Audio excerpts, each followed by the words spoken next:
शेरू एक सुनसान जंगल के किनारे बने छोटे से गांव में रहता था। वो हमेशा सोचता, मैं कौन हूँ, मुझे किसी ने बनाया क्यों। एक रात शेरू को एक बूढ़ा साधु मिला। उसकी आंखें चमक रही थीं और उसने कहा, शेरू, तू इंसान नहीं है, तुझे बनाया गया है। शेरू चौंका। किसने? साधु ने जवाब नहीं दिया। वो सिर्फ एक तंत्र मंत्र से भरा कागज थमाकर चला गया। अगली सुबह शेरू ने कागज पढ़ा। उस पर लिखा था भिराम राक्षस। शेरू को याद आने लगे कुछ धुंधले सपने, आग, चीखें और एक अजीब सी गुफा। वो उसी गुफा को ढूंढने जंगल में निकल पड़ा। रास्ते में पेड़ खुद ब खुद हिल रहे थे, जैसे उसे रोकना चाहते हो। गुफा में घुसते ही एक सर्द हवा चली।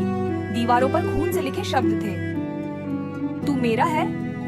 अंदर एक टूटा हुआ दर्पण था।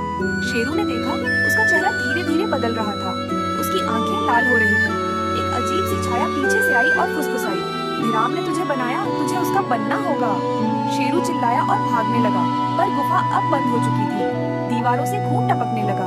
गुफा की जमीन कांपने लगी और एक हाथ जमीन से बाहर निकला। भिराम राक्षस सामने खड़ा था, काला, विशाल, और उसकी आंखें बिल्कुल शेरू जैसी थीं। राक्षस बोला, मैं ही तेरा सृष्टिकर्ता हूँ और अब तेरा समय आ गया है। शेरू की चीख जंगल में गूंज उठी और कहानी वहीं खत्म हो गई। शेरू डर से कांप रहा था। गुफा में गूंजती भिराम की आवाज हर दिशा से आ रही थी, तू मेरा अंश है, तेरे भीतर मेरी शक्ति है। राक्षस ने कहा। शेरू की आंखों से आंसू गिरने लगे, लेकिन उसकी आंखें अब पूरी तरह लाल थीं। उसका शरीर भी धीरे धीरे बदलने लगा। पंजे बड़े हो रहे थे, दांत नुकीले। शेरू ने जोर से चिल्लाया, नहीं, मैं राक्षस नहीं बनना चाहता। गुफा की दीवारों पर अचानक आग लग गई। राक्षस हंसा, चाहे ना चाहो, भाग्य से भाग नहीं सकता। शेरू ने जेब से वो तंत्र मंत्र वाला कागज निकाला। जैसे ही उसने मंत्र पढ़ना शुरू किया, राक्षस तड़पने लगा। रुक जा, भिराम गरजा, लेकिन शेरू ने पढ़ना जारी रखा। एक तेज रोशनी फैली। राक्षस जमीन में समाने लगा।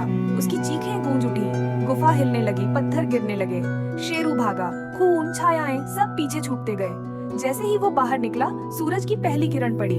उसका चेहरा फिर से मासूम हो गया, लेकिन उसकी आंखों में वो लाल रंग अब भी छिपा था। शायद कहानी अब भी खत्म नहीं हुई। क्या शेरू वाकई बच पाया? जानने के लिए सब्सक्राइब करें।